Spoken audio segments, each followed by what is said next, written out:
ఈసారి ఇంకా ఒక 1000 కాదు, ఒక 1,00,000 కోట్ల వాళ్ళ అంటారు చూడండి, ఆ రేంజ్ పటాకాలు పేలబోతున్నాయి. బికాస్ నా టీం అలాంటి టీం దొరికింది. I'm so happy. దీన్ని ఎలాగైనా బాగా చేయాలని ఎవ్రీడే వాళ్ళు సొంత పర్సనల్గా తీసుకొని దేవర్ బాగా సపోర్ట్ ఇచ్చి ముందుకు తీసుకెళ్లారు. అలాగే పీపుల్స్ మీడియా నుంచి విశ్వ గారు, వివేక్ గారు నాకు ఆల్మోస్ట్ ఎక్స్టెండెడ్ ఫ్యామిలీ లాగా.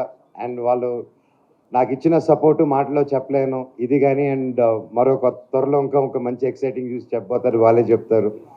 అండ్ వాళ్ళు వచ్చినప్పుడు నాకు ముఖ్యంగా సమస్తి గారు అండ్ శరత్ గారు వాళ్ళు స్టార్టింగ్లో వచ్చి ఈ షో చేద్దాం అనేసి మాకు చెప్పడం, ఈ కాన్సెప్ట్ చెప్పడం. అండ్ నాకు ఇంత ప్రేమ చూపించిన ఫ్యాన్స్కి ఓన్లీ సినిమానే కాదు ప్రతి మీడియంలో చేయాలని చెప్పి ఆలోచించే టైంలో ఇలా ఒక షో అండి, ఇది సెలబ్రిటీ గేమ్ షో, మీరు చేయాలి. అండ్ కాజ్ ఫస్ట్ అడిగింది కాజ్ ఏంటండి అని. అండ్ ద కాజ్ వాస్ ఒక ఫ్యాన్ని, అంటే ప్రతి హీరోని ఆదరించే ఫ్యాన్. అండ్ ఆ ఫ్యాన్ తీసుకొచ్చి ఆ ఫ్యాన్ కోసం ఆ సెలబ్రిటీ, ఆ సూపర్ స్టార్ ఆడుతూ ఉంటారు. అండ్ వీళ్ళు ఆడి గెలిచిన డబ్బు ఆ ఫ్యాన్కి వెళ్తుంది. That's the speciality of this game. So నాకు ఫ్యాన్స్కి దగ్గరగా, వాళ్ళ హార్ట్స్కి దగ్గరగా ఉండగచ్చు అనేసి ఒక ఆనందంతో, ఒక హోప్తో ఈ షో ఒప్పుకున్నాను. అండ్ మొదలుపెట్టాం. ఈ ప్రాసెస్లో మేమందరం ఒక ఫ్యామిలీ లాగా అయిపోయాము. షో వస్తుందంటే కూడా ఏదో తెలియని బాధ.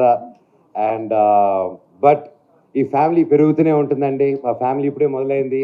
We are going to grow big and be a big strong family. And I thank each and every one for being there for support, నాకు సపోర్ట్ ఉన్నందుకు. అండ్ ఈ షో కూడా చాలా అద్భుతంగా వచ్చింది. అండ్ బాగా నవ్వి ఫుల్ ఎంటర్టైన్మెంట్తో. అండ్ మామూలుగా చాలా షోస్ వరకు డబ్బు గేమ్ షో అంటారు, డబ్బు ఇచ్చి పంపిరమంటారు, లాస్ట్లో బిస్కెట్ ఇచ్చి పంపిస్తారు. కానీ ఈ షోలో మాత్రం బిస్కెట్లు తినేదానికి ఇస్తాము, లాస్ట్లో 50 లక్షల వరకు, 50 లక్షల్లో వాళ్ళు గెలిచిన అమౌంట్ ఎంతైనా సరే తిరిగి ఇవ్వడం జరుగుతుంది. అండ్ అలాగే స్పెషల్ గిఫ్ట్స్ కూడా ఇవ్వడం జరుగుతుంది. Thank you so much. And ఇది జస్ట్ స్టార్టే, మళ్ళీ పుట్టాను, మీ ముందుకు వచ్చాను. Love you so much. Thank you. Ustad అనే ఈ ప్రోగ్రాం కింద ర్యాంప్ ఆడిద్దామని ఒక క్యాప్షన్ పెట్టారు. ర్యాంప్ ఆడించాలంటే మంచు మనోజ్ కావాల్సిందే. ర్యాంప్ ఆడించడానికి మంచు మనోజ్ సినానియం, పర్యాయ పదం. ఎందుకంటే బయట మనోజ్ ఎలా ఉంటాడు, సినిమాల్లో మనోజ్ ఎలా ఉంటాడు, దగ్గర నుంచి చూసినవాడిగా మనోజ్ అజాత శత్రువు ఇందాక ఆవిడ అన్నారు.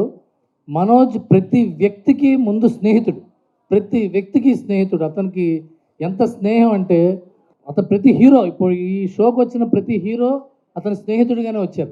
మనోజ్ షో అనగానే ప్రతి స్టారు ఎంత బిజీగా ఉన్నా డెఫినెట్గా టైం చేసుకుని వచ్చే అంత మంచి హృదయం ఉన్న వ్యక్తి మనోజ్. అలాంటి మనోజ్ తిరిగి వస్తున్నాడు, ఈ షోతో వస్తున్నాడు, ఎంతో ఫిట్గా వస్తున్నాడు. చూడడానికి ఎప్పుడు స్మైల్తో ఉండే మనోజ్ ఎంతో అందరినీ హ్యాపీ చేయడానికి, సంతోషపెట్టడానికి వస్తున్నాడంటే డెఫినెట్గా అందరం మొదటి రోజే డౌన్లోడ్ చేసుకుని ఈటీవీ విన్ యాప్ని మనం చూడడానికి రెడీగా ఉంటాం. దాంట్లో నో డౌట్ అబౌట్ ఇట్.